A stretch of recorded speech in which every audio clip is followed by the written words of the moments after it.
Sehemu ya 3. Chaguo la moyo. Siku chache baada ya mahojiano yao kusambaa mitandaoni, Baraka na Aisha walikuwa wamekuwa gumzo la jiji. Watu walivutiwa na ujasiri wa kupigania penzi lao licha ya changamoto za maisha.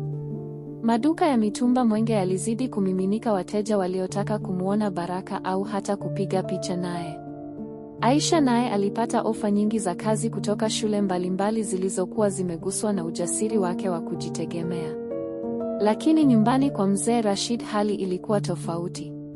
Hasira na aibu vilimjaa kila alipoona video au kusikia watu wakimsifia Baraka. Aliona kama mwanawe amemdhalilisha.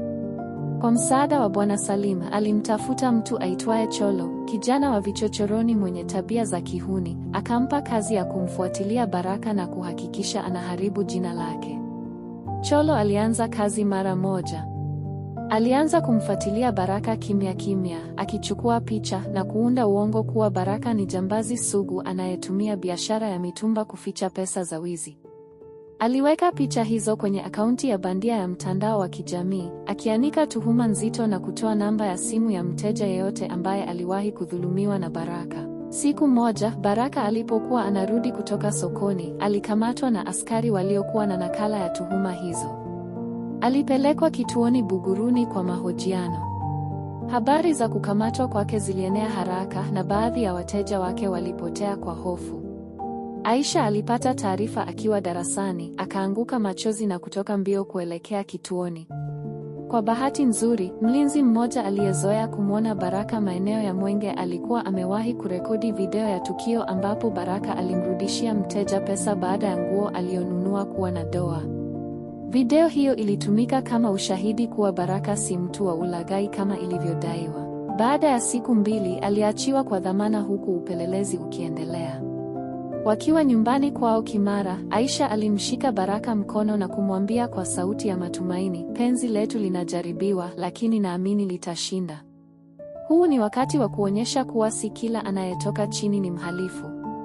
Walianza kampeni ya mtandaoni ya kutetea wafanyabiashara wa kawaida waliokuwa wakisingiziwa makosa ili kudhoofishwa. Video zao zikizungumzia haki, mapenzi na ujasiriamali zilivutia maelfu ya vijana waliokuwa wakipambana mitaani. Kwa msaada wa rafiki wa Aisha, Neema, ambaye alikuwa na uzoefu kwenye masoko, waliweza kupata wadhamini wa kuwasaidia kufungua duka kubwa la bidhaa mchanganyiko. Wakati huo huo, mzee Rashid alianza kupatwa na msongo wa mawazo baada ya kushindwa kumzuia Aisha. Marafiki zake walianza kumuuliza maswali magumu kuhusu uamuzi wake wa kumlazimisha mwanawe kuolewa. Baadhi walimkosoa kuwa yuko nyuma ya wakati na hana huruma. Alianza kutafakari upya uamuzi wake. Lakini kabla hajafanya jambo lolote, Baraka alipokea ujumbe wa vitisho kwenye simu yake, huwezi kumshinda mzee.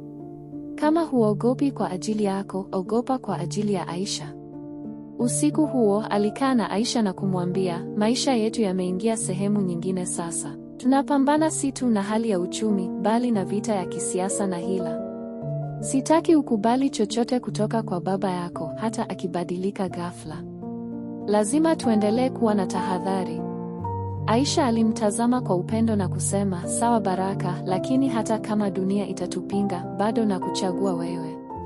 Maadamu tunayo imani na sisi wenyewe, tutaivuka hii dhoruba. Na hapo wakaamua kufanya jambo la kushangaza. Walitangaza rasmi kuwa wanapanga kufunga ndoa ya kawaida ya mitaani, bila harusi kubwa wala mialiko ya kifahari. Walitaka iwe ndoa ya watu wa kawaida, ishuhudiwe na jirani, rafiki na wapita njia. Ilikuwa ni kauli ya kusimama dhidi ya mashinikizo ya mfumo wa maisha unaokandamiza waliotoka chini. Je, ndoa hii itafanyika kweli?